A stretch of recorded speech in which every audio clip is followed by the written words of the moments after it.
오늘 복된 주일 주시는 하나님의 말씀 함께 나눕니다. 욥기 38장의 말씀 1절에서 7절까지입니다. 799면 구약성경 욥기 38장입니다. 1절에서 7절까지입니다. 한 주간을 또 어떻게 보내시다가 오셨습니까? 또 하나님께서 주실 은혜를 또 기대하시고 또 때에 따라 또 그때마다 주시는 하나님의 마음을 여러분 마음속에 한번 더 채워보시고 또 그 마음으로 세상을 하나님의 뜻을 이루어드리며 살아가는 저와 여러분의 삶이 되어지기를 간절히 원합니다. 우리가 일상 가운데 이해가 되지 않는 일들이 많이 있죠. 일적으로도 그럴 수가 있고 또 사람하고 이야기하는 것 가운데서도 그럴 수 있고 돌아가는 사회적인 환경, 세계적인 많은 문제들 이런 것들을 보면은 참 이해가 안 된다. 사람의 능력으로도 해결하기가 좀 어렵다. 지금 코로나 계속해서 팬데믹의 상황을 또 보내고 있고 또 위드 코로나 이야기하면서 또 우리는 그 시간들을 준비하고 맞이하고 살아가야 되는데 참 우리로서는 사람의 생각으로는 이것을 어떻게 또 감당을 앞으로 또 해야 될지 참 여러 가지 숙제만 늘 남아 있는 것 같다라는 생각을 해보게 되죠. 여러분 사람이 가지고 있는 많은 은사, 능력들 가운데 탁월한 것들이 몇 가지가 있어요. 그런데 그 중에 하나님께서 우리에게 주신 탁월한 것 그것은 말이라는 거거든요. 말. 그래서 말 한번 잘해서 천냥빚을 갚는 그러한 일들이 얼마나 많이 있습니까? 성경에도 그런 내용들이 있잖아요. 불쌍히 여겨달라는 긍휼을 구했더니 그 탕감을 받게 되는 그러한 일들도 있지 않습니까? 하나님께서는 이렇게 말의 탁월함을 사람에게 주셨다라는 거예요. 그런데 어쩔 때는 이 말의 탁월함을 가지고는 있지만 이것으로 해결하지 못할 때가 또 얼마나 많이 있습니까? 오늘 우리가 나누었던 욥기의 이 말씀 전체 42장에 걸쳐서 욥기서가 기록이 되어져 있는데 욥에게 이런 문제가 있었던 거예요.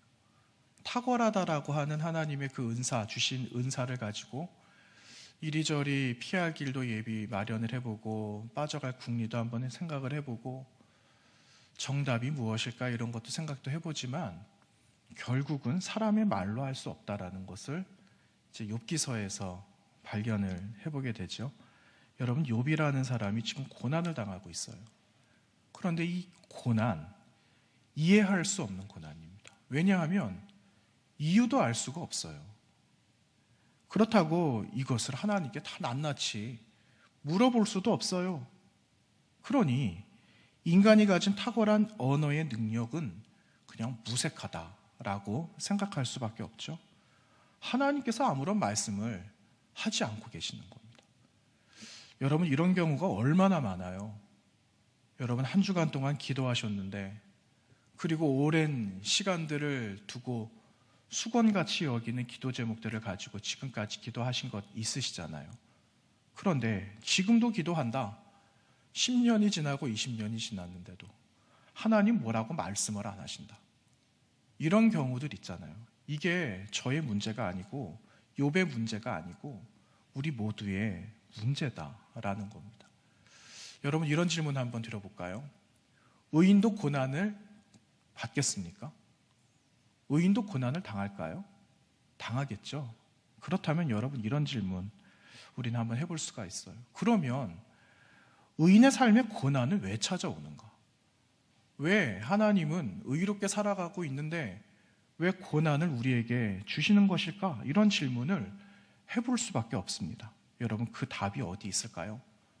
그 답은 성경에 있어요. 우리가 보고 있는 이 욥기서의 그 말씀들이 욥을 통해서 하나님께서 깨닫게 하시는 그 답이 말씀 가운데 기록되어져 있는데 여러분 그 답을 한번 찾아보시기를 바랍니다. 하나님께서 욥에게 시험거리를 주셨어요. 그러니 이 욥에게 찾아온 그 고난이 찾아오지 않았습니까? 하루아침에 모든 것 다 잃어버립니다. 하루아침에 재산을 다 잃어버리고 그의 자녀들도 다 잃어버려요. 그리고 심지어는 자신의 몸에도 치명적인 아픔이 찾아옵니다. 욥을 알았던 사람들, 그 주변에 욥을 바라보면서 살아갔던 사람들이 얼마나 많이 있었겠습니까? 욥을 보면서 어떻게 저렇게 살아갈 수가 있을까? 야, 저 사람은 참 대단한 사람이야 하면서 부러움, 그리고 때로는 시기하는 마음도 가지고 있었던 사람들도 아마 있었을 거예요. 그런데 하루아침에 형편이 어떻게 인간의 말로 담을 수 없는 형색이 되고 난 이후에 사람들이 이제 욥을 향해서 몹쓸 말을 하기 시작했다라는 거죠. 그리고 욥의 몸에 치명적인 아픔이 찾아왔을 때 그의 아내는 당신의 온전함, 당신의 의로움을 지키고 그리고 또 고수하느니 차라리 하나님을 욕하고 죽으라 하는 그러한 폭언까지 일삼게 됩니다. 여러분, 그리고 나서 욥의 친구들이 찾아오지 않습니까? 4명의 친구들이 찾아옵니다. 그런데 이 사람들은 여러분 지혜로운 사람들이에요. 공부도 많이 하고 똑똑하기도 하고 훌륭한 이 지식을 가지고 있었던 그런 지혜로운 사람들이었습니다. 그런데 욥을 찾아온 사람들, 욥이 경건하지 못하다, 네가 의롭지 못하기 때문에 결과가 이렇게 된 거야 라는 것을 들먹거리면서 그를 비난하기 시작했습니다. 그런데 그나마 맨 마지막에 찾아온 사람이 있지 않습니까? 그 사람은 엘리후란 사람이거든요. 그 엘리후란 사람은 다른 사람들보다 연소한 사람이었어요. 그런데 연소했던 엘리후가 그 중에 그나마 가장 좋은 권고를 하고 떠나는데 하나님은 때때로 의인을 연단시키기 위해서 고난이라는 것을 사용하기도 하신다 하는 그러한 권고의 말을 남기고 떠났습니다. 여러분, 여기서 중요한 사실을 우리는 하나를 발견하게 됩니다. 무엇이냐 하면 하나님께 드리는 많은 간구들이 있어요. 그런데 하나님은 그 간구에 모두 다 대답하지 않으신다라는 거예요. 욥처럼 의롭게 살았지만 왜 고난을 받고 당해야 하는지 하나님은 대답하지 않으실 때가 있고, 그리고 반대로 고난받으시는 주님 앞에 당당하게 나아가서 나는 저 사람 모른다 라고 부인하고 있어도 우리 주님은 먼 발치에서 그저 우리만 바라보고만 계신다라는 겁니다. 그런데 여러분, 사람들은 여기가 끝인가 이렇게 생각해 볼 수도 있겠죠. 그런데 거기가 끝은 아닙니다. 시간이 지나고 비로소 그때 말하지 않으신 이유를 깨닫게 하시는 은혜를 주신다는 거예요. 오랜 시간에 걸쳐 간절함으로 기도합니다. 때로는 겸손히 무릎 꿇기도 몇 번씩 하죠. 그런데 실망할 때도 있어요. 때로는 하나님을 배반하고 등 돌릴 때도 있어요. 그러나 또다시 돌아와서 회개하는 그 자리에 하나님은 우리를 만나주시잖아요.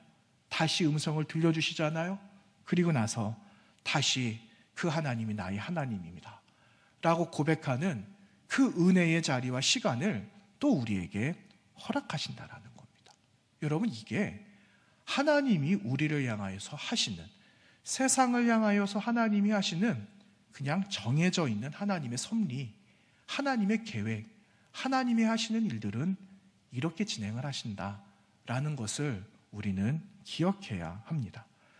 여러분, 오늘 말씀에서는요, 우리가 나의 한계를 인정하는 게 중요하다라는 거예요.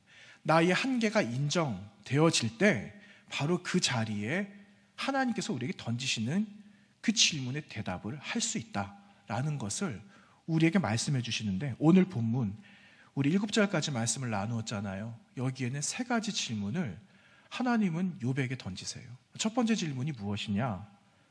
무지한 말, 생각을 어둡게 하는 자가 누구며? 두 번째 질문은 하나님께서 이 땅에 기초를 놓았을 때 너는 과연 어디에 있었느냐 하는 두 번째 질문이고, 세 번째 질문은 세상의 질서를 누가 이루었는지 너는 알고 있느냐 하는 것이 오늘 본문에서 욥에게 주어진 질문이었습니다. 여러분, 오늘 말씀을 보셔서 아시겠지만 1절 말씀에 하나님께서 폭풍우 가운데 나타나셨다, 1절 말씀에 기록하거든요. 그런데 이 말씀은요, 이때 하나님 등장하신 건 찾아왔던 4명의 모든 사람들이 변론이 다 끝난 이후에 하나님께서 다시 폭풍우 가운데 욥을 만나시는 장면이었습니다. 여러분, 폭풍우라는 이 자연적인 현상이 나타납니다. 고대 사회 사람들은 이 자연의 위대함들을 신하고 연결을 했어요. 하나님이 임재하셨다, 이렇게 생각을 하는 거예요. 여러분, 하늘에 무성한 구름을 보거나 높은 산 위에 올라가면은 그 구름들이 산봉우리를 이렇게 덮고 있는 거 보시잖아요.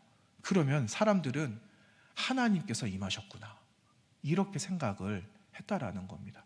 그러니 1절 말씀에 폭풍우 가운데 하나님이 임하신 이 능력은 여러분, 무지한 사람들에게 하나님께서 스스로 나타내 보이시는 거예요. 하나님은 누구신가? 위엄을 가지신 분, 권능을 가지신 분, 전능하신 하나님이시라는 것을 바로 이 단어를 통해서 욥이 너도 깨달아 알아야 된다.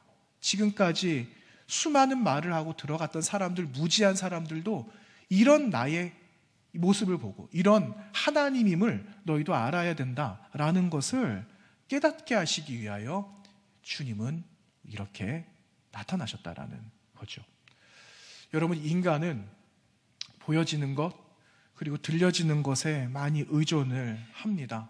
그런데 성경은 우리에게 말씀하시잖아요. 성경은 보여지는 것보다 보이지 않는 것에 대한 그 믿음을 강조하고 있어요. 여러분, 이 말씀을 언제 하셨느냐?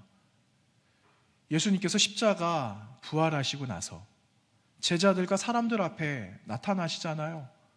그런데 의심 많은 도마라는 사람 앞에 나타나셨는데 도마가 믿지를 못하는 거예요. 그랬더니 예수님께서 도마에게 손을 보여주세요. 옆구리에 창자국도 한번 봐라. 그러면서 하시는 말씀은 너가 믿지 않고 믿었으면, 보지 않고 믿었으면 더 좋았겠다. 그런 말씀을 예수님 하시지 않았습니까? 여러분, 지나간 주에도 그런 말씀 드렸잖아요. 하나님의 나라, 죽어가는 나라가 아니라 우리가 살고 있는 이 땅 가운데 펼쳐져 있는 나라가 하나님의 나라다, 이 말씀 드렸잖아요. 다만 우리가 살고 있는 이 하나님의 나라는 완성이 되지 않았어요. 언제 완성되느냐? 주님께서 다시 이 땅에 오시는 그날에 이 나라가, 하나님의 나라가 완전하게 완성이 되는 거예요. 그런데 보이지 않으니까 우리는 하나님의 나라는 아직 오지 않았어, 주님이 오셔야만 도래되는 나라가 하나님의 나라야, 그렇게 생각을 한다라는 거죠. 우리 주님 말씀하세요. 내가 이 땅에 비로소 왔을 때 완성되어지는 그 하나님의 나라를 너희가 기다리고 믿음으로, 지금 보이지 않아도 믿음의 눈으로 그 나라를 먼저 너희들이 보면 좋겠다 하는 그러한 하나님 나라, 그 나라를 예수 그리스도께서 우리에게 주셨다라는 사실입니다. 여러분, 보이지는 않아도, 보이지는 않지만 우리에게 다가올 하나님의 나라, 우리에게 주신 그 믿음의 끈들을 여러분 놓지 않고 살아가는 우리 모두의 삶이 되어져야 되겠습니다. 과거의 오래된 이야기 하나를 들려드리겠습니다. 1894년 조선 땅에 있었던 일이에요. 1894년, 지금으로부터 127년 전 아닙니까? 이 127년 전 그 오스트리아의 한 서양 사람, 이 사람이 그 조선 땅을 밟게 됩니다. 그런데 이 사람은 선교사는 아니에요. 이때 1894년에 이 조선은 동학운동, 이런 것들이 일어나게 되고요. 갑신정변이나 청일전쟁 때문에 나라 안팎이 그냥 시끌시끌했던 그때가 바로 이때였습니다. 그런데 이 오스트리아에 살았던 이 한 서양 사람이 부산을 거치고 강화를 거쳐서 서울이라는 곳을 도착을 하게 되는데, 이 서울이라는 지역을 들어와서 이 사람이 깜짝 놀라게 돼요. 세 가지를 보게 되는데, 세 가지를 보고 그냥 깜짝 놀라게 되는 겁니다. 하나는 무엇이냐? 서울이라는 곳을 왔더니 온 동네가 잿빛이에요, 잿빛. 무슨 말이냐면 다 초가지붕이에요. 다 온통 초가지붕에 벼수로 이제 지붕을 다 덮었는데 무슨 공동묘지 같은 이런 곳에서 사람들이 사느냐? 생활상을 보고 깜짝 놀란 거죠. 그리고 두 번째, 무엇을 보고 놀라느냐?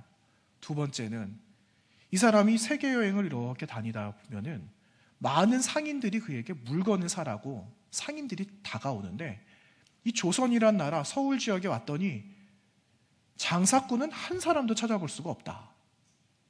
그래서 물건을 좀 사려고 장사꾼이라도 좀 불러주세요 해서 만나면은 끄집어내놓은 이 물건들이 다 조악하기 이를 데 없다라는 거죠. 형편없대요, 형편. 그래서 살 수가 없었던 거예요. 그래서 그것 때문에 또 한 번 놀라는 겁니다. 세 번째, 무엇을 보고 놀라느냐? 도무지 이 나라는 남자들이 일하는 것을 볼 수가 없다라는 거예요. 어떻게 이 나라는 남자들은 왜 빈둥거리면서 놀기만 하고 잠만 자고 이럴까? 그러면서 이 서양 사람이 정리를 해서 이런 말을 합니다. 그들은 집안이나 집 앞에서 쪼그리고 앉아 중국식 파이프를 입에 물고 빈둥거리거나 골목길 한가운데 옹기종기 모여 앉아 놀거나 잠을 잤다. 반면 작고 추하며 고생 때문에 야윈 여자들은 살림을 도맡으며 요리하고 빨래를 했다. 모든 노동은 여자들의 몫이다 라고 기록을 한 겁니다. 근데 여러분, 여기에는 이유가 있었습니다. 여러분, 당시 조선의 군주였던 고종황제, 이 고종황제를 어떻게 평가를 하냐면, 우리나라가 이 중국의 속국으로 있을 때 이 고종황제는 중국의 충성스러운 신하였다, 이렇게 이야기를 하더라고요. 정치적인 상황이, 그리고 사회적인 많은 문제, 이런 모든 것이 중국하고 밀접하게 연관이 되어져 있었던 겁니다. 조공을 바쳐야 되지요. 중국으로부터 달력을 가져와야 되는데 조공을 제때 바치지 않으면 달력을 얻어올 수가 없는 겁니다.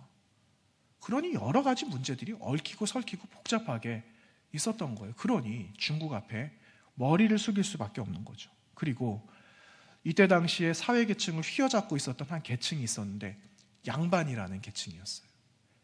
이 양반이 얼마나 힘이 셌냐 하면은 이 한 나라의 황제마저도 양반 앞에서는 무엇을 할 수가 없었다, 이렇게 이야기를 합니다.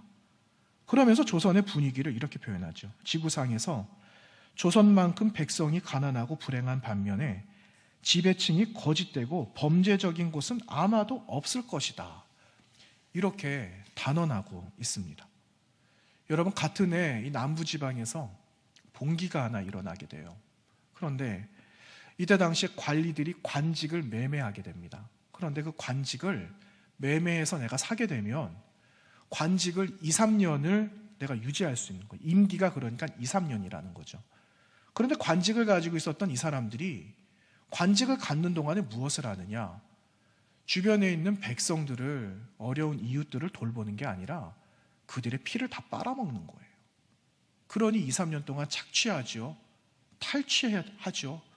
그래서 평생 먹을 거리를 2, 3년 안에 다 축적해 놓은 거예요. 그런데 이것을 보다 안 돼서 관직을 1년으로 축소를 했습니다. 그러니까 봉기가 일어나게 되는 거예요. 그러니 1년 안에 2, 3년에 해먹어야 되는 것들을 1년 안에 다 해놔야 되니까 얼마나 사람들이, 백성들이 살아가는데 얼마나 어렵겠습니까? 그러니 남자들이 일을 안 하는 거예요. 남자들이 일을 안 하는 이유가 여기 있었던 거예요. 다 벌어들이면 빼앗겨버리고 마니까 일을 해도 소용이 없다, 아무런 의미가 없다, 이렇게 생각을 했던 거죠. 관리들의 탐욕, 욕구, 그들의 의지가 조선 나라를 전체 다 송두리째 삼키고 말았다, 이렇게 그가 평가를 하고 있습니다. 이 서양인 이방 사람, 그가 본 조선을 이렇게 정리를 하는데 제가 한번 읽어드리겠습니다. 화면으로 한번 띄워주세요. 제가 한번 읽겠습니다.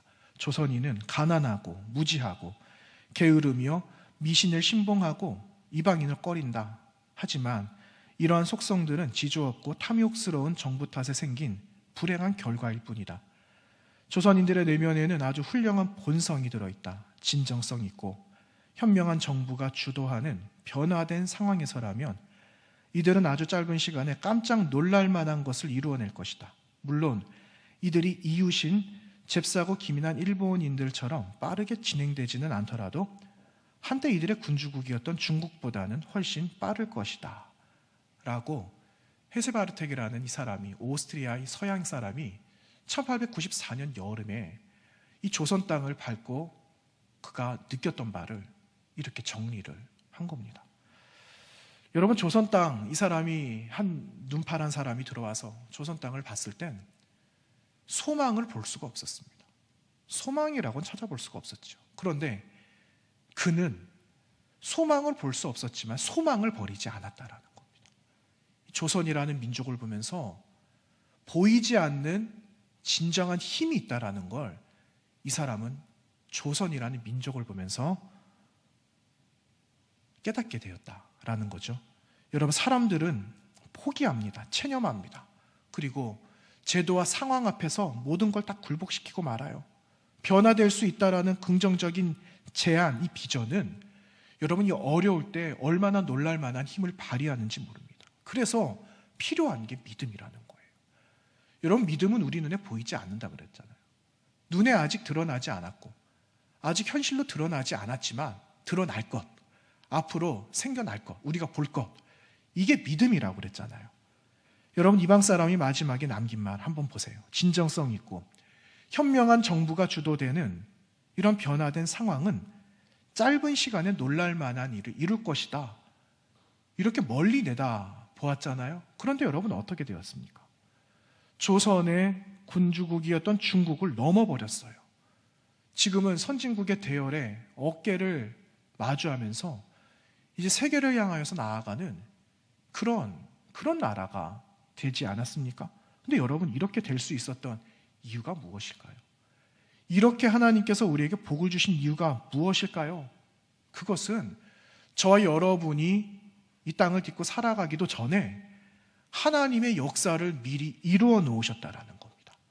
하나님께서 역사의 기초를 먼저 세워 놓으셨다라는 거죠. 내가 이 땅에 기초를 세워 놓을 때 너는 어디 있었느냐 물어보시잖아요. 그런데 우리는 그때 없었거든요. 그런데 어떻게 네가 지금 너의 주어져 있는 상황 때문에 어떻게 나에게 이렇게 말할 수가 있느냐 하고 물어보시는 거예요. 그래서 하나님은 욥에게 질문을 하신 거죠. 여러분, 욥의 순전함을 보이시고 사탄의 생각을 무너뜨려서 고난을 이기고 승리하는 그 진리를 세상에 그려내시기 위해서 하나님은 욥에게, 그리고 오늘 살아가고 있는 저와 여러분에게 물어보세요. 야, 큰 그림 보이니? 내가 지금 너에게 보여주지 않지만 지금 너 앞에 있는 그림들이 지금 보여? 하고 하나님은 우리에게 다시 한번 되묻고 계시는 겁니다. 여러분, 주어진 질문에 대한 답이 여러분 마음속에 준비가 되셨습니까? 처음에 3가지 질문이 주어졌잖아요. 이 질문에 대한 답을 여러분 마음속에 준비하시고 계세요? 말씀하실 수 있으시겠습니까? 여러분, 이렇게 기도하는 사람이 있어요. 하나님, 제가 하나님 너무 잘 믿고 있기 때문에 제가 이 일을 저지르면 하나님께서 책임져 주실 것을 알고 내가 이 일을 저질렀습니다 하고 기도하는 사람이 있다고 합시다. 그런데 옆에서 그 기도를 하고 듣고 있는 사람이, 아니, 하나님 그러지 마시고 이왕이면 저질러진 일이니까 그냥 하나님 이거 되게 해주세요 라고 기도를 한다면 여러분, 그 기도가 맞는 기도일까요? 그 하나님께서 그 기도를 들으시겠습니까? 저는 하나님께서 역시나 대답하지 않으시겠다라는 생각을 한번 해보게 되었어요. 고린도전서 13장에 보시면 사랑장이잖아요. 그런데 11절 말씀에 이렇게 기록합니다. 내가 어렸을 때에는 말하는 것이 어린아이와 같고 깨닫는 것이 어린아이와 같고 생각하는 것이 어린아이와 같다가 장성한 사람이 되어서는 어린아이의 일을 버렸노라. 고린도전서 13장 11절 말씀에 기록된 말씀이에요. 여러분, 어린아이의 일이 잘못되었다라는 말이 아니잖아요. 그렇죠? 무슨 말이냐면은 그때에 해야 될 행동이 있다라는 거예요. 어릴 때는 용납되어진 그 시기가 있다라는 거죠. 그런데 지금 장성한 어른이 되었는데 어린아이와 같은 생각과 행동을 여전히 하고 있다면 그건 잘못되었다라는 거예요. 몸은 다 자랐어요. 생각은 아직 미숙해요. 이런 사람을 성인아이 이렇게 말하잖아요. 들어보셨죠? 성인아이. 근데 여러분, 성인아이라는 말은 썩 그렇게 좋은 말은 아니에요. 정상이 아니라는 거니까. 여러분, 성인이면은 어른다운 생각과 결정을 해야 되는 거예요. 그만한 책임을 또 져야 되겠죠. 그런 마음가짐을 가져야 하는 겁니다. 여러분, 신앙도 동일해요. 신앙도 하나님의 사랑을 받는 비결, 고린도전서에서 뭐라고 말했습니까? 어린아이의 길을 버렸다. 그러니까 장성하게 되었으니까 그 어린아이의 일을 버리게 되는 것, 버리는 것, 이것이 하나님의 사랑을 받는 비결이에요. 어린아이의 시절을 고치는 거죠. 바꾸는 거죠. 그래야 여기에 맞는 사랑을 내가 누릴 수가 있는 겁니다. 여러분, 관계도 그래요. 왜 그때와 지금이 다를까? 이렇게 생각할 때 있어요. 성장하고 또 성숙했다면 여러분, 현재 자란 만큼 그 사람을 이해하고 상황을 보고 돌아가는 상황들을 내가 먼저 앞서서 배려하는 것, 이것들이 우리가 살아가야 될 삶이라는 거죠. 그래서 여러분, 하나님께서 허락하시지 않으신다? 하나님의 뜻이 아닌가 보다. 때로는 실망이 된다, 낙심이 된다. 그럴지라도 우리는 하나님을 원망하지 않아요. 나의 부족함을 보는 거죠. 내가 무엇이 부족했나? 어리석었나? 다시 나를 돌아보는 그 시간들을 통해서 장성한 분량의 그리스도인이 되는 것, 이것이 하나님이 원하시는 것이고 또 욥에게 던지신 질문에 대한 답입니다. 여러분, 욥기 40장 3절과 4절 말씀에서 욥이 이렇게 고백을 합니다. 욥이 여호와께 대답하여 이르되 보소서, 나는 비쳐나오니 무엇이라 주께 대답하리이까? 손으로 내 입을 가릴 뿐이로소이다. 이렇게 말씀을 합니다. 스스로가 어리석어서, 내가 어리석어서 하나님이 말씀하시는 바를 내가 깨닫지 못했습니다. 그 섭리를 내가 이해하지 못했습니다. 라는 것을 인정하는 거예요. 여러분, 피조물 중에 가장 작은 자가 하나님의 영광을 찬양하는 대신에 내가 지금까지 불만을 늘어놓아서 하나님 죄송합니다, 내가 할 말이 없습니다 하고 고백하는 겁니다. 여러분, 성숙한 그리스도인의 출발이 어딜까요? 성숙한 그리스도인 되었습니다라는 확인과 그 출발은 여러분, 현재 내가 있는 이 자리에서 내가 죄인입니다라는 것을 고백하는 거예요. 이것을 회개라고 하잖아요. 회개. 그래서 칼빈 선생님은 이 회개를 이렇게 정의하더라고요. 하나님과 그가 보이신 길을 따르도록 우리의 생을 돌이키는 것. 그러니까 우리가 살아가는 목적은 하나님께서 하실 일들을 내가 맡아서 행하기 위해 지금까지 살아온 삶의 모든 패턴이나 형식이나 습관이나 이런 문화나 내가 이해했던 것들을 다 내버리고 하나님께 온전하게 맞추는 거예요. 그러니까 하나님과 내 시선을 함께 맞추는 것, 그렇게 살아가는 것이 회개하는 삶이다 라고 이제 칼빈 선생님은 말씀을 하고 있는 겁니다. 이렇게 마음의 변화를 통해서 새로운 가치관을 가져야 됩니다 하는 거죠. 여러분, 지금 이제 가을이잖아요. 이제 추워졌어요. 많은 분들이 가을 없이 겨울 오는 것 같아, 이렇게 말씀들을 많이 하시더라고요. 그런 것 같더라고요.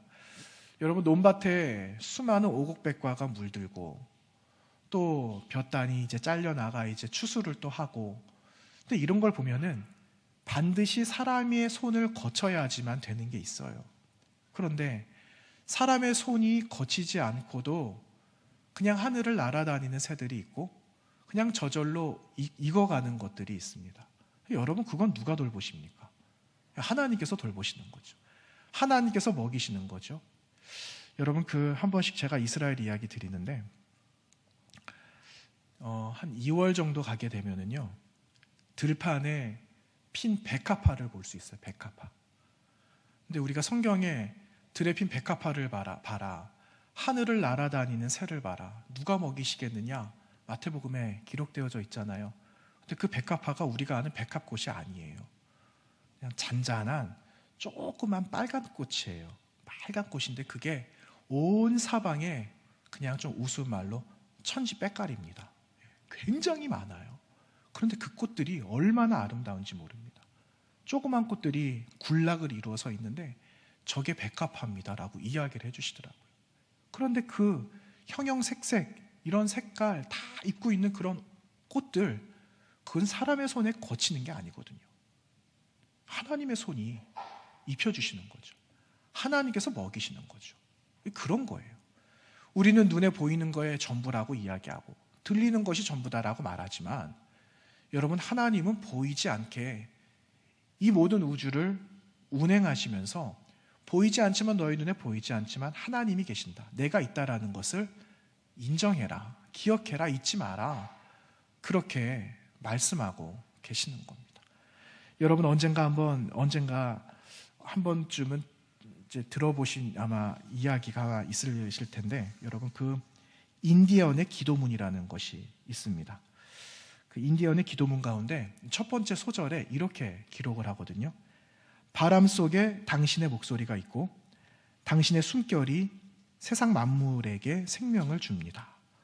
이런 인디언의 기도가 있어요. 근데 여러분, 굉장히 영적이지 않습니까? 창조주 하나님을 확실히 알지 못하던 이 사람들도 창조주 하나님의 음성을 아는 거예요. 그리고 하나님의 숨결이 세상의 만물에 생명력을 준다라는 것을 이들도 아는 거예요. 여러분, 우리가 다시 한번 이 말씀, 이 욥기에서 욥이 하나님을 만나면서 그가 받은 질문들을 통해 과연 하나님은 누구신가? 그리고 지금 나에게 하나님은 어떤 분이시고 나는 어떤 고백을 할 수 있을까? 그리고 내가 간구하는 것에 하나님은 나에게 어떠한 말씀들을 들려주시는가 하는 그분의 음성에 한번 귀를 기울이고 다시 한번 주어지는 새로운 질문 앞에 우리가 응답할 수 있는 우리의 삶이 되어지기를 간절히 원합니다. 그 욥이 마지막에 하나님께 이런 고백합니다. 내가 주께 대하여 귀로 듣기만 하였사오나 이제는 눈으로 주님을 배움나이다. 그러므로 내가 스스로 거두어드리고 티끌과 제 가운데서 회개합니다. 이렇게 욥이 하나님 앞에 자신의 마음을 드리는 것을 보게 되죠. 여러분, 하나님에 대한 소문, 지식, 이제는 하나님을 직접 만남으로 인해서 여러분, 우리의 신앙이 다시 한번 더 성장하고, 그리고 하나님께서 우리에게 바라시는 것, 우리에게 말씀하실 때 욥과 같이 우리가 현명한 대답을 하면서 주님의 뜻을 이루어드리고 새로운 가치관의 열매를 풍성한 가을에 함께 누려나가는 우리 모든 성복의 귀한 공동체가 되시기를 부탁을 드립니다. 기도하겠습니다.